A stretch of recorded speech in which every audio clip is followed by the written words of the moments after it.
What's going on, guys? Welcome back to Pure Evil MMA. I have a very special guest with us here today.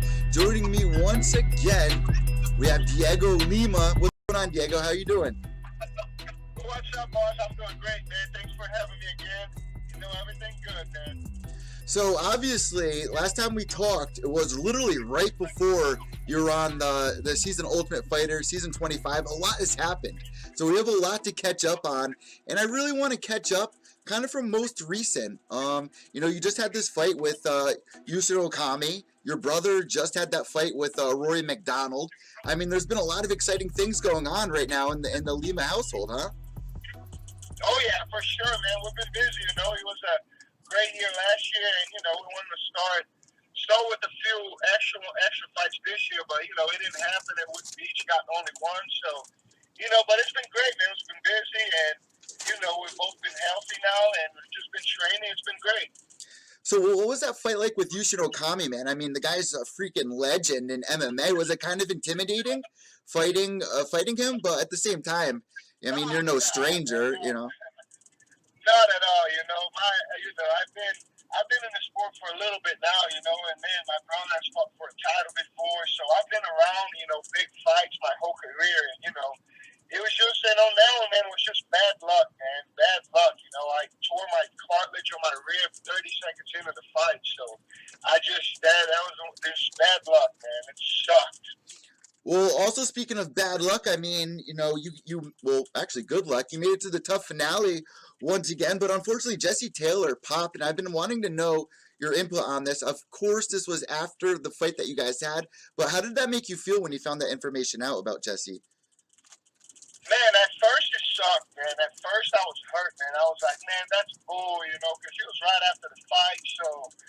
I said a couple of things online too, that I shouldn't have. But, man, I was just very, very upset in the beginning, And then after, I just started thinking after, and, I trained with Jesse at the house. I know how hard he works, man. He trains 24/7. Dude is always in the gym. He's always training hard. And, he beat me, man. That's just what it is. I'm over that, It took a while to get over, but, I'm over that, he beat me. I don't really look into that anymore. So let's jump into that season of Ultimate Fighter, because that was an awesome experience. I mean, just in case nobody remembers or hasn't watched the Ultimate Fighter that season, season 25, we had Cody No Love going up against TJ Dillashaw. Now, obviously those two have an upcoming fight once again for the rematch, because the first time was amazing. But what was it like training alongside TJ for those few weeks in Dwayne? Man, it was awesome. It really was. I learned a lot from those guys. It was one of the best experiences of my life. I said that from the first season, and this season was the same thing. Because when you just train, man, you don't have anything to worry about. It's just amazing, man. TJ and Dwayne, man, they have a great system together, and just watching them, and they're showing us their stuff too. But they don't really show much because you're only there for 6 weeks, but. Man, it just clicked for me, that style, really fit my game, and man, I learned a lot, from those guys, and it was just a great experience. Well, when you were watching Cody fight TJ, did you see some things that, you guys were learning, just like little pieces? Oh, for sure, man. That's TJ's style, and he didn't held anything back, man. Like, if you asked him, like, he would show you, he showed every combo they're working on, and there's nothing to hide, man. The thing is, he got so many combinations, man. It's just too hard to figure him out. If you think you figured one thing out, he's gonna come at you with something else. If you think you figured him out southpaw, he's gonna come back and do orthodox.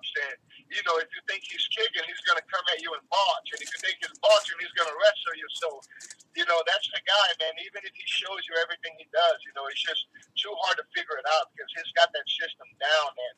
If something doesn't work, he's going to jump right back into the next thing. So it's just great to see that. And I saw that in the fight. He readjusted, he went to his kicks, and then boom, something landed. So that was just great to watch. How did you think that TJ did that season coaching you guys? I mean, it's not like he's an actual coach. This was kind of his first experience with it. How did he do? Oh, man, he's one of the best coaches I've seen, man. He was great teaching. He was there all the time, man.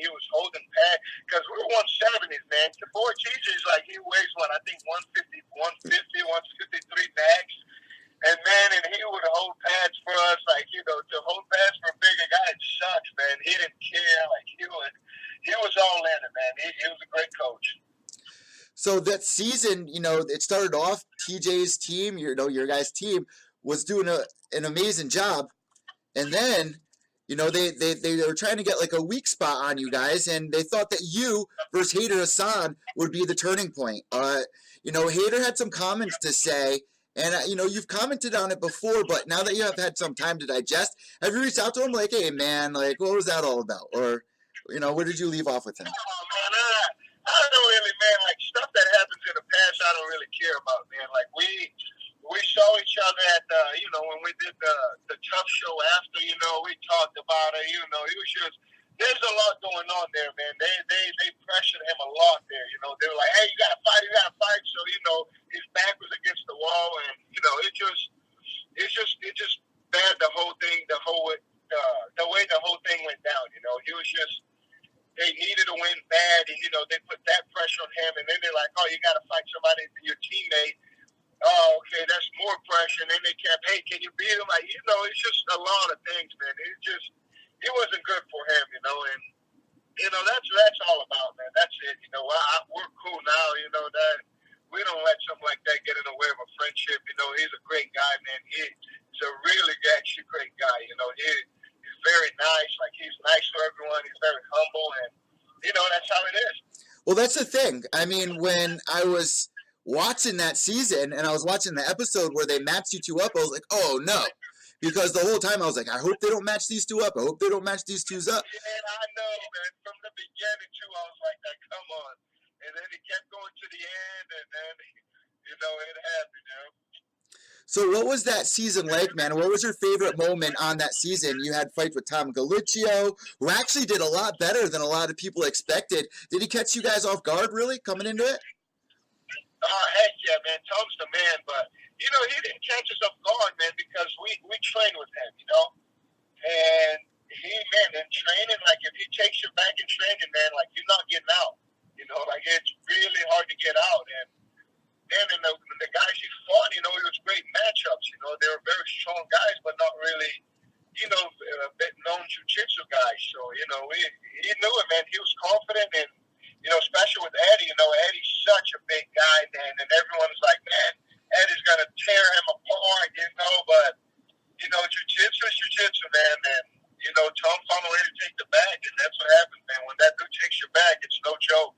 Yeah, that fight was crazy. I think that fight especially shocked a lot of people with Tom Gallicchio being able to get that win starting the season off like that.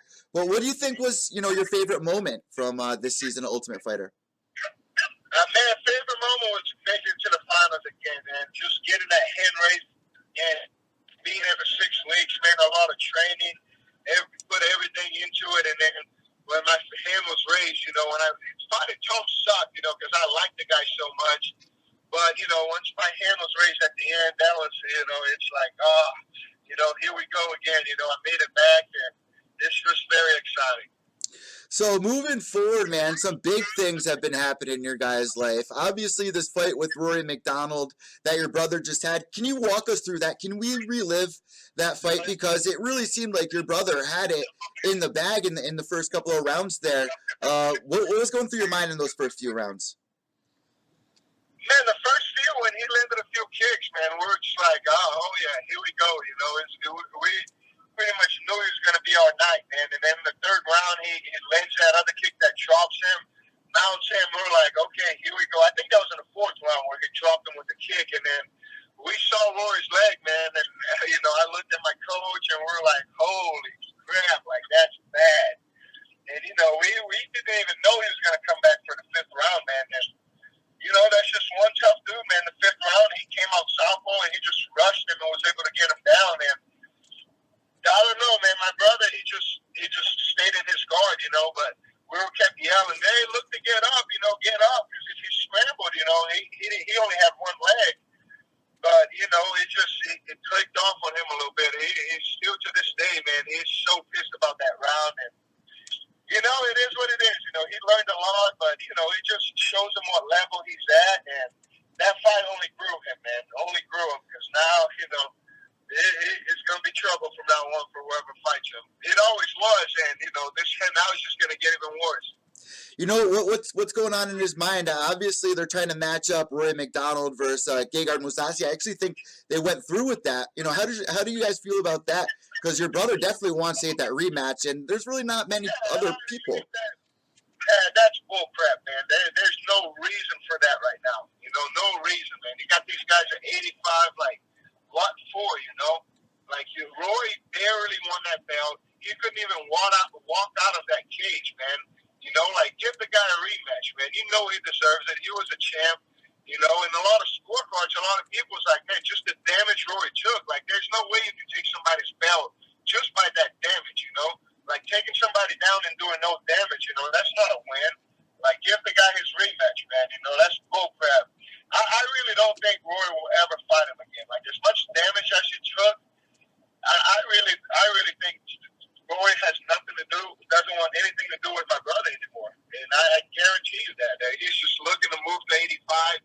You know, we got guys like Koreshkov right now. We got my brother. You got John Fish, Paul Daly, Lawrence. You know, all these guys are 170, and you're going to go up to 185? Like, come on, bro. You know, he's looking for a way out. He wants nothing to do with my brother anymore. And, you know, it's showing. He's going to go to 185, and then what?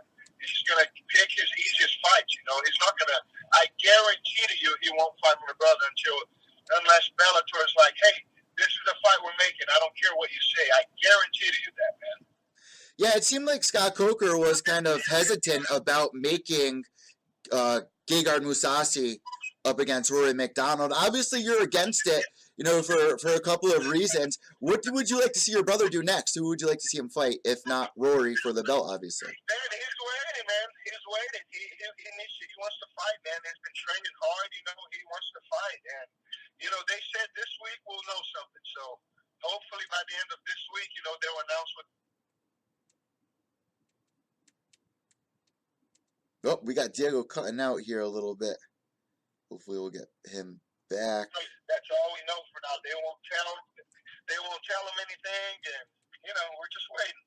So you actually just cut out right when you said that last sentence. Can you just repeat that last sentence? What did they say to your brother? Yeah, I said we're just waiting right now. You know, the only thing we know is what we saw on, you know, online. You know, with the Mousasi and MacDonald.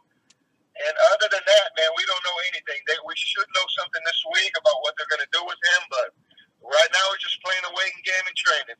So what's next with you? What do you think your next move is here? Obviously, your last fight was, you know, a couple of months ago here. What are you going to be doing, you know, come the next few months? I'm just waiting now. You know, I've asked for a fight already. You know, I asked for August or September. You know, I was out for 8 weeks, man. Like, because of my ribs, I was out for 8 weeks. I couldn't do anything, no type of training. So, you know, it's been the past 4 weeks. It's just me getting back in shape, and you know, now I'm in shape, and I'm just ready to hit camp. You know, whenever they give me a date, you know, I'll start camp, and boom, here we go. So just waiting. So moving forward, man, honestly, you know, you had I was looking at some of your past fights, man, and it seems like you're doing a lot of reminiscing on, you know, your first or second fight. If there's any advice at all that you can give, you know, maybe an amateur champion over at Cage Titans or Titan FC or whatever, what would be, you know, a good piece of advice for an amateur looking to make their pro debut? Man, just be patient, you know. Be patient. The time will come. The thing with amateurs, they want to rush everything, you know. They see a fight, they see somebody doing good, they're like, I want that fight. You know, I'm like, I can beat him. But, you know, the thing is, they got to be patient, man. Be patient, you know. Get as many fights as you can. You know, if you're healthy, you fight. And the biggest thing, man, if you have any type of injury going in, like if it's anything serious, man, pull out of the fight. You know, don't try to be a hero and fight injured. You know, don't do that. I've made that mistake again, and I should have learned from it, and I did it again. And, you know, that's one thing that hurts so much after, you know, because you know you can do so much better, but your body won't allow you, you know. So just if you're hurt, you know, just pull out of a fight. There's no reason to act tough. And, you know, nobody pays your bills, you know. At the end of the day, those people that are talking crap, oh, he's pulling out, whatever, you know, they're not going to pay your bills. So just make sure you listen to your body and, you know, be patient. So we actually have a question in the chat room. I got two questions for you really quick. One being from the chat room. We kind of brushed on this, but I want to make it fair for the people tuning in. So Harvey Weinstein asks, after losing to Jesse and hearing Jesse was popped by USADA, do you feel robbed of that $250K? No, man, I don't, man. I don't. If you asked me that week, like when I found out that, of course I was. Man. That week, I was like, what? No, man. But then, as I sat down, man, I know how much the dude works, man. He worked hard for that. He trains very hard, and he beat me, man. He just beat me. No, I don't feel robbed at all. So my next question for you, my last question before we let you go here, because I know you got a busy day, Dhiego. So, you're on 2 seasons so far of The Ultimate Fighter. And now come the end of 2018, we're actually going to see the last, what we might see of the last episode of The Ultimate Fighter was season 28 and the big change over to ESPN.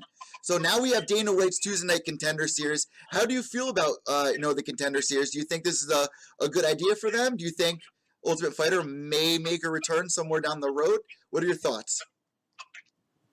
Man, I'm not sure, man. I think, the Ultimate Fighter, there's not, you go around, man, there's not a lot of people watching anymore, like they, over here, for my season, around me, everyone watched it because I live here, like say in Atlanta, but then you go to all the other seasons, man, even at my gym, man, like my members and stuff, I go talk to them, hey, did you see that episode last week? They're like, huh?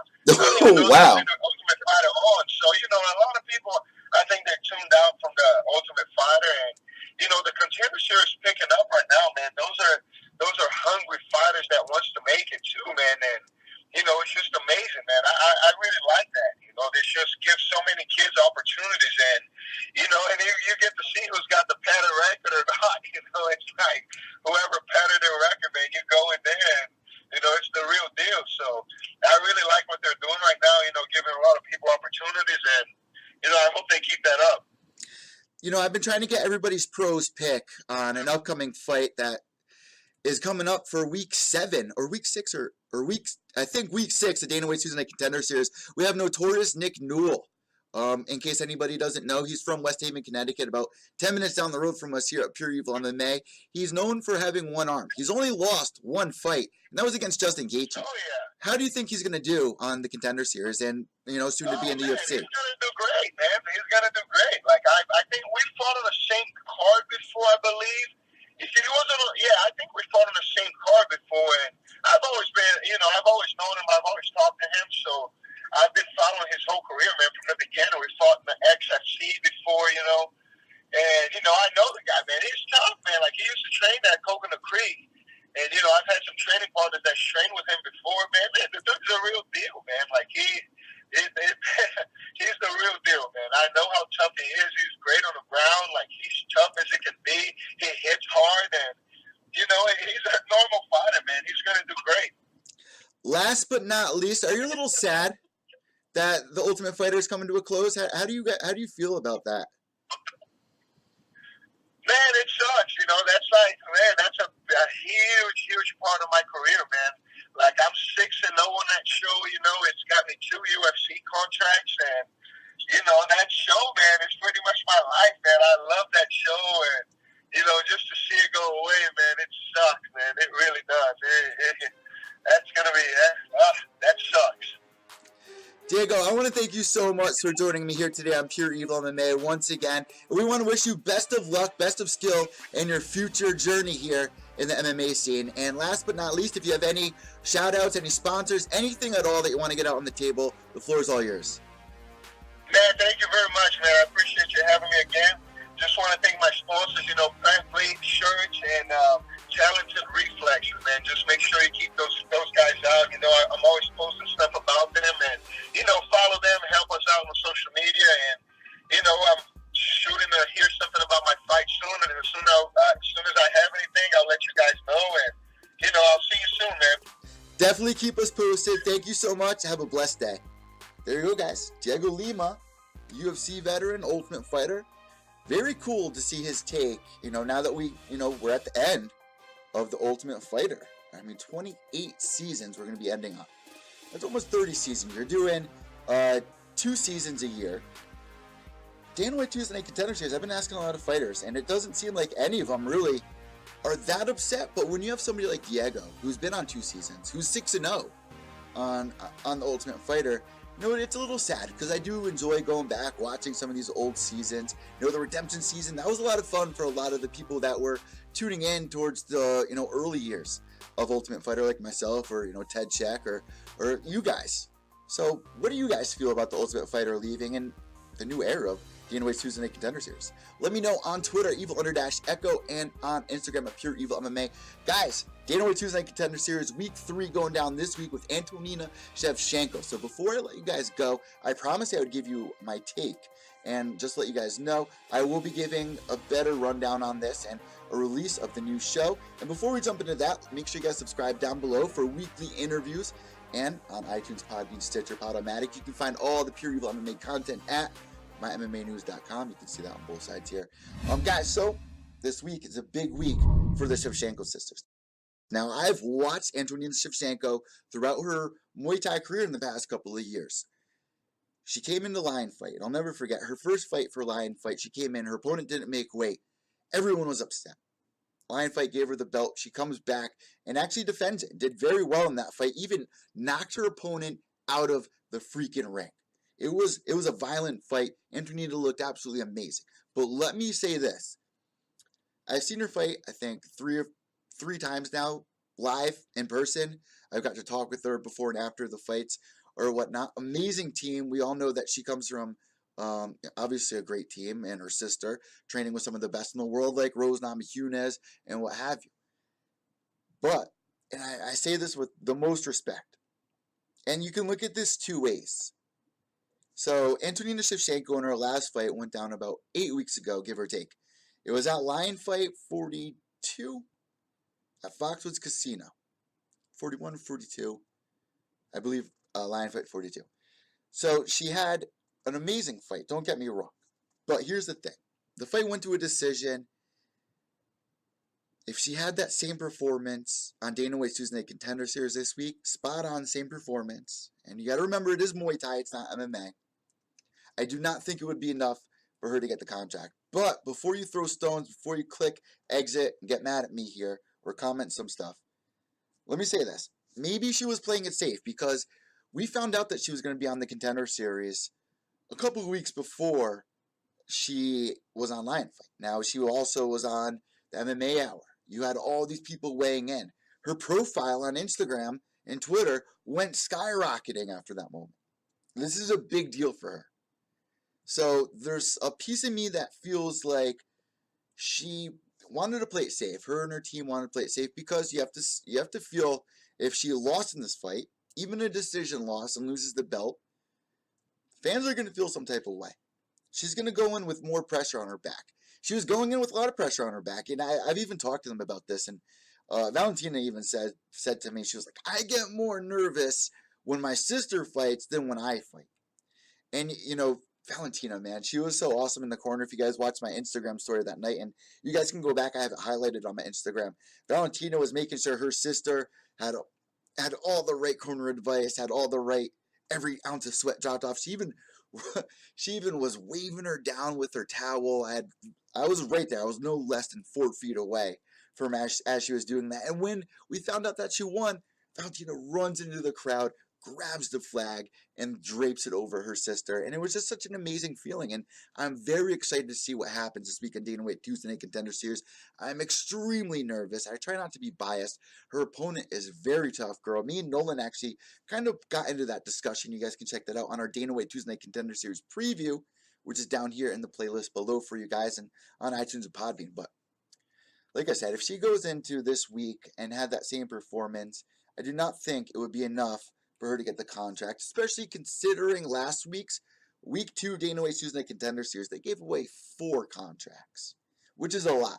So you have to think that somebody probably said something to Dana White afterwards, like, you know, you can't just be handing these things out, man. I mean, it was a great week. Week 1 was a great week as well. Week 2 picked up even more momentum. Week 3, there's a lot of hype behind.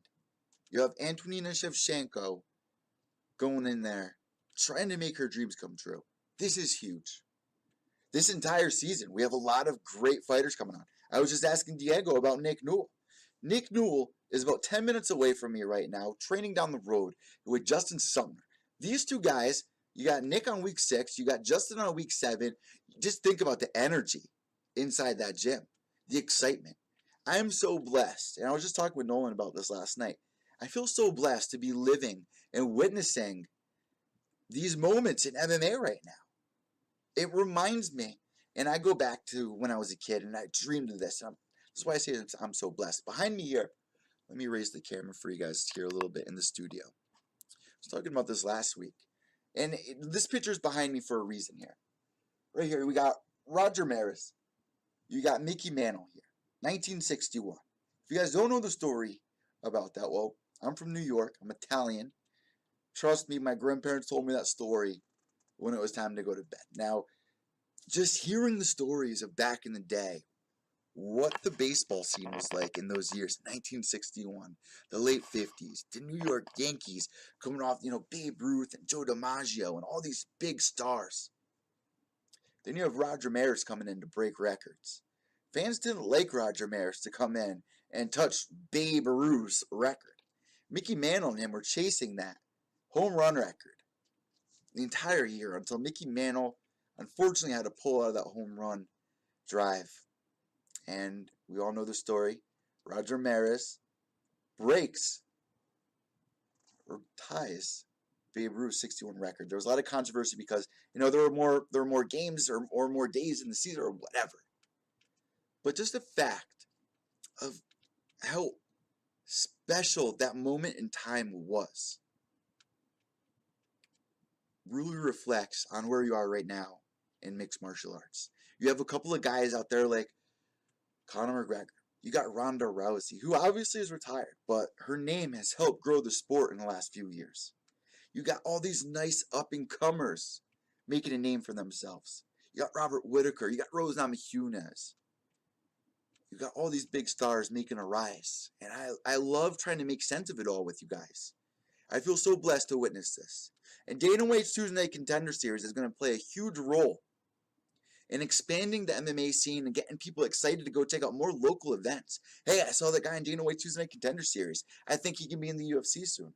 Now, here's one thing about the Contender Series that I'm a little iffy about. If we remember week 1 with Hardy, a guy who's not very experienced in MMA, but you want to sign him. I mean, he gets an amazing knockout, but he's not ready yet for the UFC. What do you do with somebody like that? I mean, you have all these guys coming from LFA or Titan FC. So, for you to say, well, sign them, put them in a feeder league, they're already coming from feeder leagues. Now there's all this news that Greg Hardy's back playing arena football. There's all this controversy going on about it. Man, what do you do? This would be a good platform for Bellator, honestly, when you got these younger fighters. But, UFC's investing their time and money, obviously, now into some of these young guns. But it's scary because they're so inexperienced. And I really don't want to see another 0-1 versus an 0-1 guy on a pay-per-view card ever again. I think a lot of you guys would agree with me on that. But I'll tell you this, I'm very excited about these next couple of weeks for Dana White's Tuesday Night Contender Series. Also, if you guys want to find out more information, like I said, me and Nolan broke all that down for you guys. You can find that on the playlist down below or at mymmanews.com. I want to thank you guys so much for joining me here today on Pure Evil MMA. What a weekend it was. I mean, Cowboy Cerrone, comment on that really quick before I let you guys go. I talked about this on Instagram Live. Make sure you guys are following me there at Pure Evil MMA. But here's the thing. Cowboy Cerrone, if we look at his career, he's never consecutively lost fights. He always, goes on a couple fight win streak, then he'll lose a fight, but then he gets back on the horse. And then he just starts slaying dudes. I mean, he took out everyone in the division.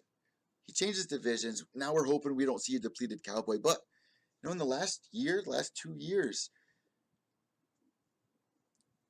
Cowboy's been losing the guys that he should be beating, in my opinion.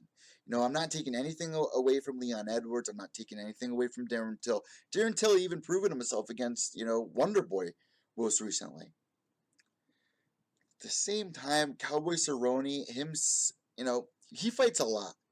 And you got to take that into consideration. A lot of these fighters you see fight once, maybe twice a year. Cowboy Cerrone fought 4 times in 2016, 4 times in 2015. I mean, the guy's just he's a fighter. He's a fighter's fighter. He's the guy.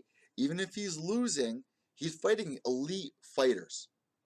But now we're seeing him kind of fall down, the top 10 when he should be beating guys in the top 5. And the big whack on Cowboy for years was, all right, he wins all these fights against non-title fights, but once you give him that big shot, like RDA, he loses. But you know what? Cowboy Cerrone, man, it just wouldn't be the same without him, I feel. He's such a staple in the UFC. He brings so much excitement. He's another one of these guys like a Justin Gaethje where you don't really care if he wins or loses. You know that he's going to go in there and he's going to put on a fight. But then again, I'm kind of contradicting myself because here's another thing about Cowboy that I always worry about. And if you're somebody that puts money on these fights, you might also worry about the same thing.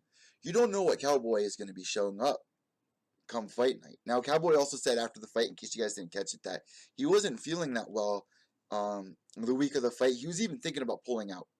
And we just heard Dhiego moments ago say to, amateurs or guys, trying to come pro, you would think that, somebody at this level would know to pull out. But, even Dhiego saying, if there's something wrong, you don't feel right about the fight, you're taking it on short notice or what have you, something's not feeling right, trust your gut reaction. These aren't Diego's exact words, but pretty much in a nutshell. Don't risk it, man. This is your pro career. Every fight counts so heavily. In this sport, you're best known for your last fight or your last 2 fights. I mean, Cowboy Cerrone has had an amazing career. But what weighs most is how you've done in the last year or 2. And if you look at Cowboy Cerrone in his last year or 2, damn. That fight with Robbie Lawler, that was a close fight. A lot of people even think that Cowboy won that fight. I personally scored it for Robbie Lawler. But Robbie Lawler, you can also have the same argument with him. It's very tough because the way I also look at it is, this is the UFC. You guys can argue with me if you want, but you're fighting against the best in the world. Like I said, you can argue with me if you want about them. But nonetheless, the Ultimate Fighting Championship has gathered up the elite in the MMA scene. And when you're fighting guys like RDA, young up-and-comers like Darren Till, guys like RDA, Robbie Lawler, sorry for repeating myself, Rick Story. These are tough opponents. How would Cowboy Cerrone do over in Bellator? Well, look at Gegard Mousasi. Look at Rory MacDonald, who just fought Diego's brother. Not having the easiest of times. They're having to bite down on their mouth guard and really give it all, which what you should do in MMA. But I feel like a lot of people feel that, well, I'll have an easier ride if I go to Bellator. And we're learning that's not the case. Big John McCarthy even coming out and said it this week. It's just not the case. I interviewed Justin Gaethje going on 3, maybe 4 years ago when he was fighting for World Series of Fighting. Now, I talked to him backstage at this event, and I asked him. You guys can find this interview down below here on the YouTube channel. I said, Justin, you have all these promotions talking about you. This is before he's in the UFC, obviously. You have all these promotions talking about you, man. What are you thinking? Do you think you want to go to Bellator? Do you want to go to UFC? There's a lot of fighters that are leaving the UFC to go to Bellator.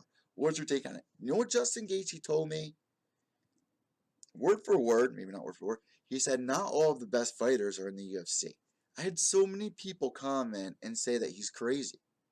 Man, he's proved his point coming over. And I think now when you're seeing guys like Benson Henderson go over to Bellator, you're seeing guys like Gegard Mousasi, you're seeing guys, along that line, and they're not having these easy fights. And I think that now that we're in 2018, moving towards 2020, Bellator coming towards the rise. They do have a couple things they need to fix. But with the Bellator Grand Prix, they're signing guys from UFC. They have guys over from the UFC wanting to go to Bellator. But then you got guys like Michael Chandler, who I feel should come to UFC. But I feel like Bellator is definitely making that climb. And if Cowboy Cerrone were to go over Bellator, I don't think it would be any easier for him.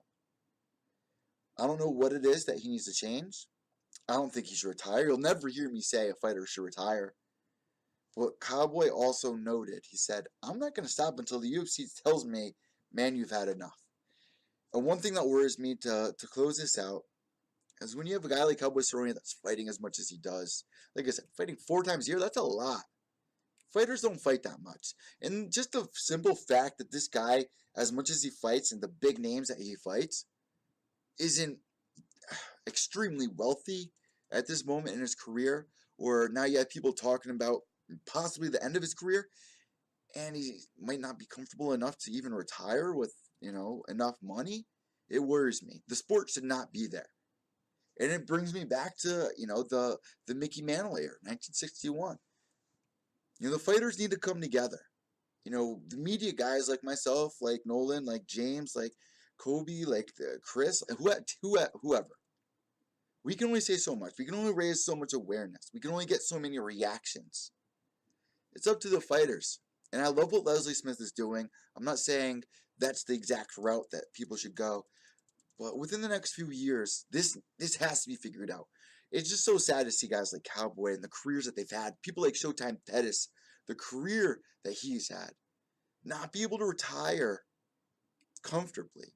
And you look at these sports like the NFL, NHL, all these guys making big money. And you see UFC 225, rumored to come in with 150K buys. What's going on? How do we fix this? I'll leave you off with this. I do think in the next year, next 2 years, 3 years, especially with the big ESPN deal that has now come to light and brought onto the table, me and James McSweeney were just talking about this last Monday on our new podcast, which you guys must subscribe to. James McSweeney versus Evil Eddie. I guess that's the name of the podcast right now. We're going to be releasing the actual name of the podcast come next Monday. We're releasing the podcast bi-weekly, but me and James are talking about this exact thing. What were we talking about here? Why am I drawing a blank now? Oh yeah, ESPN. Me and James are talking about the same thing. With ESPN coming over and signing UFC, we all know UFC likes to have somewhat control over what the analysts are saying. We saw Ariel Helwani lose his job for reasons about, talking about other organizations or whatever. ESPN shows highlights of Shamrock FC. They show highlights of Bellator, whatever. UFC, you don't see that on FS1. I'm showing clips of Bellator. ESPN is also very political. Me and Ted Check were talking about it. And James made the note, it's going to be better for the UFC. It's going to be better for the fighters. You're going to have a better platform, a bigger platform for their analysis. Their guys like, Colin Coward or whatever. And I'm not, Colin's been doing it for a while, talking with Dana or whatever. My point being that it's a bigger platform for the fighters to have a voice, for more outsiders to watch and come into more people's homes. And people will have an opinion on it more. It will help the sport. 100% it will help the sport. And it's kind of weird because you would think Dana would kind of be against that. Like I said, they like to have somewhat control over the narrative of a lot of these, upcoming fights, or, people like Hardy who are, very controversial fighters. There's a lot of cases we could put out there. My point being is that ESPN not afraid to talk about any of that stuff. And that in itself will definitely help the sport move forward.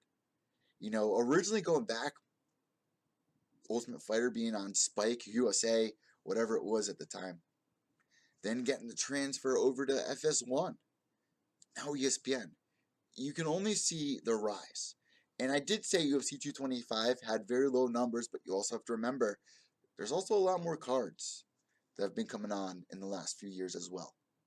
So with that last note, guys, I want to thank you so much for tuning in this episode of Pure Evil MMA, episode 120. Can you believe that? Episode 120 with Dhiego Lima. We got to hear about Diego's take on, Jesse. We got to hear Diego's take on the Ultimate Fighter coming to a close. Dana White's Tuesday Night Contender Series.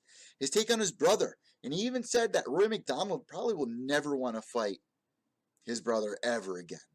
What do you guys think about that? And what's next?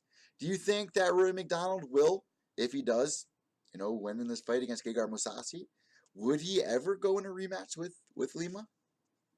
Douglas Lima definitely proved that he's a tough son of a bee.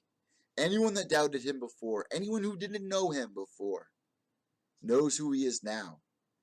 And you know what? There's a picture on Dhiego's Instagram that I love of him and Rory. And Rory, man, this guy's been through so many crazy fights, or just like, I could never imagine watching somebody I care about go through what Rory MacDonald's gone through.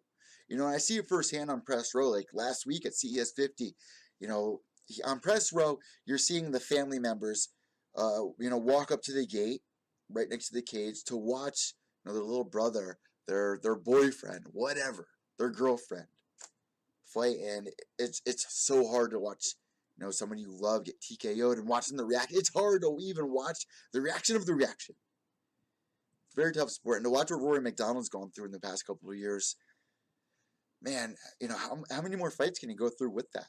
And the same with Cowboy Cerrone. How many more fights can these guys go through until enough's really enough where it catches up with you? What's next for Dhiego Lima? Let me know what you guys think. Did you enjoy this interview, guys? Let me know on the iTunes page, because that is the most important place to be weighing in. If you guys give us a review, it will help reach more MMA fans out there that are listening to similar shows like the MMA Hour, Luke Thomas's show. Well, Luke is now the MMA Hour, which is also a weird thing that we didn't talk about. What do you guys think about that? I'm trying to close the show up, but a quick thought on that. Very weird. I don't know what to really feel about Ariel Helwani and Chael Sonnen doing the show. Ariel's saying that nothing's going to change, but there's changes here. I think a lot of fans are sad that, the MMA Hour is gone. Maybe some are glad. I've seen a lot of mixed reviews about Luke Thomas taking that role, which is kind of weird, because now I feel like, I enjoy listening to Luke. I enjoy listening to MMA Hour, and I mix them in, throughout the week during my workouts or morning commute, whatever. And now I feel like, the playlist is cut down. I'm subscribed to MMA Hour, I'm subscribed to Luke Thomas' show, now that's blending into one. So it's almost feeling like I lost a good show there. But who knows? I don't know what to expect, because I haven't seen the product yet. So we still have to wait and see what happens here. But nonetheless, guys, congratulations to Ariel Helwani moving to ESPN. Whether you love him or hate him, he's done so much for the sport. He's one of the most recognized journalists we have in the sport. And for him to be moving up to ESPN, it's the right guy. Let me tell you this really quick before I go. When I was at the last Bellator event that I covered, Matt Mitrione versus Roy Nelson, I sat next to one of the ESPN journalists, and I won't throw a name under the bus, but somebody that's pretty known over at ESPN. They were sitting there next to me covering, Bellator, and the whole time they were bashing MMA. They're bashing Bellator. They're bashing the fights. It was very hard for us to get a good Wi-Fi connection. Guy started complaining, I'm from ESPN, I'm not like one of these other, low-life MMA websites. It was just very disrespectful. It made me feel some type of way about it. I feel like there's a lot of people out there that do exactly what I do that are more worthy of holding a title at ESPN that would do it justice, and to show love towards the sport and educate fans that aren't so familiar with Bellator. To sit there and bash our sport, it made me so mad. It made me mad. I hope that, ESPN moving forward, having somebody like Ariel and Chael, will now educate more fans and get them excited about the sport. This is the best sport on the planet, in my opinion. This is not a very big planet, mind you. People think this planet's 1 million miles round. It's about 23,000 miles round. Very small. The sports on this planet, you got MLB, you got football. Well, that's localized in the United States. Then you got soccer, kind of global. MMA is a world-renowned sport. Global. Brazil, America, Canada, China, everywhere. Thailand. You're uniting all these different cultures. You're educating not just on the sport, but on other cultures as well. And realizing that, somebody that on the other side of the planet is just like me. They're no different. Different cultures, different races. They're just like me. They can take a punch just like me. They deal with a loss just like me. And I think that's very, very humbling. I like that. There's something about that I really like in the sport. And people look at this sport like, it's a violent gladiator, Sparta, and Yeah, the sport's been around for ages, years. This sport, the reason why we're at the edge of our seat when we watch the sport is because it's in our blood. We've been watching gladiators for years. And it's just crazy that it's not the biggest sport on the planet, but it's gonna be there in the next 5-10 years. Mark my words. If it's not, I'll be really surprised. But all in all, this is the best live sport on the planet. There's nothing like when you go to a baseball game, when you go to a football game, you're not at the edge of your seat on the first kickoff or the first throw. You're at the edge of your seat on the first pitch. I'm at the edge of my seat as soon as I hear those two gloves tap. It's on. Anything can happen. And it's not like you have a team that you can root on. It's every 15 minutes, there's someone new to root for. Not 3 hours of, it's tiresome watching other sports. I played high school football. I was the captain on the freshman football team. Played baseball my entire life on the all-star team. I was obsessed with all these sports. I don't pay any attention to them anymore. None. I got my ear to the track in MMA, and it's all I need to feel fulfilled and get me excited up. Wake up excited in the morning to know what's going to be next. What fights are going to come. What fighters are going to blossom this year. Who should we look forward to? I love it. It's so exciting. And it brings me back to, the leather helmet era, like I'm talking about with baseball in the early years. I hope you guys understand what I'm saying, and I hope you guys enjoyed episode 120 of Pure Evil MMA with Dhiego Lima. Guys, have a great day. White knuckles till the end. Subscribe down below. And last but not least, behave yourselves.